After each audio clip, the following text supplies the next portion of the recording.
and welcome to Baking Butterly Love. My name's Katie, and in this video, I'm going to show you how to make a buttercream terrazzo pattern.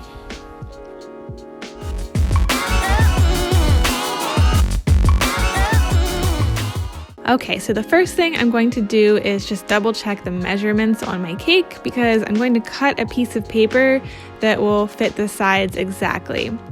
So this is a 6-inch cake and it's about 4 3/4 inches tall. So the circumference of the circle is going to be the diameter times pi, or 3.14, but you also need to account for the thickness of the frosting. So if my frosting is going to be about 1/4 inch thick, that's actually going to be a 6.5 inch total for my diameter. So the circumference of this cake is going to be a little bit over 20 inches.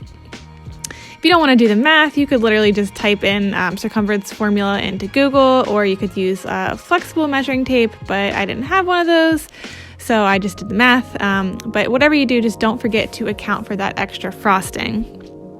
Alright, so now I know that to wrap around this cake perfectly, I'll need my paper to be just a little over 20 inches long by 4 3/4 inches tall. I'm going to use parchment paper here, and this doesn't really have to be perfect, but the closer it is to perfect, the better the pattern is going to turn out on your cake. Now for the actual design, I've colored a few different small bowls of buttercream. And this was actually way more buttercream than I needed, but it's harder to color small amounts, so here we are. I put my paper on a sheet tray just so that I have something to hold it, and then I'm just going to go through and start dabbing little bits of color randomly all over the paper. I'm using a palette knife, which works really well, but you could also just use the back of a spoon, or you could even pipe these little blobs on. But the nice thing about the palette knife is that it allows you to get some sort of straighter edges on these little blobs. So if you didn't know, terrazzo is actually sort of like a composite material. What they do is they basically take a bunch of broken chips and small pieces of different stones, and they mix them up all together in some sort of other material that sort of suspends them. So anyway, I want these little blobs to end up looking like those little broken and chipped bits of stone. I'm varying the size of everything, but I decided to make the blue ones a little bit bigger and then the rest of the colors a little bit smaller. I'm always saying this, but these kind of decorating techniques are so great because you really don't have to try and make anything perfect. Nobody's going to notice if your blob is a little bit one way or a little bit the other way. Just try to get a fairly even spacing, and then you'll be good to go. I also did make sure to take the pattern sort of all the way up to the edges and over the edges of the paper. That way it won't look cut off around the edges of the cake.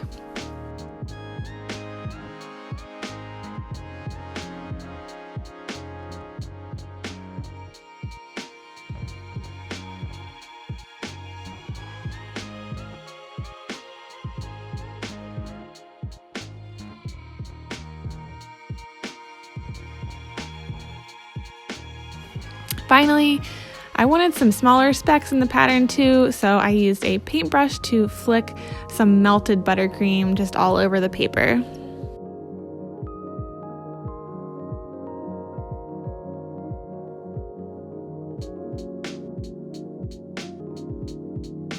Once you have the design the way that you like it, just set it aside while you frost your cake.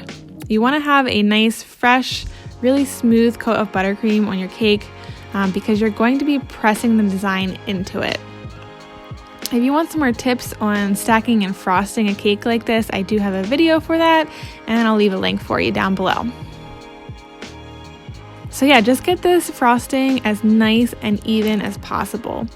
Then once your coat of frosting is done, you're going to put the paper with the design on it in the fridge, but only for a minute or two. What you want is for the design to be just slightly firm, but still flexible. So you want it to be firmer than the frosting that's on the cake so that you can smooth the terrazzo pattern into the frosting, but not so firm that all those little flecks and blobs won't flex with the curve of the cake. Alright, so once your design is chilled a bit, you can grab the paper by the corners and very carefully place it against your cake. I started from the center of my paper, but looking back, I think I wish I would have started from one end and then smoothed my way down to the other end, so just keep that in mind. Once the paper is on the cake, you need to press the pattern into the buttercream and smooth everything out. I'm using this fondant smoother, but you could probably use anything that was flat, like the side of your cake scraper. Just be careful not to push anything, like any sharp edges, into the buttercream, or you'll end up with lines. Then once the design is all smoothed out, transfer the whole thing into the fridge or freezer and let it chill until the buttercream is completely firm. Once everything is chilled and totally firmed up, you can peel away the paper. And to be honest, I was kind of impatient and I didn't wait long enough. So my paper kind of peeled away a little bit too much buttercream, but it wasn't really a big deal because you can just smooth everything out with a nice hot cake scraper or spatula. So since it's mostly cold, the cake scraper is only going to take away the outermost layer.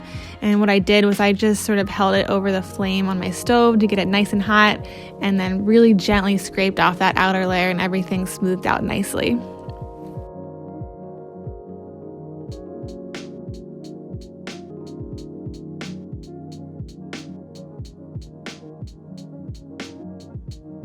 Then to finish the cake, I just piped a quick border on top with a Wilton 4B star tip.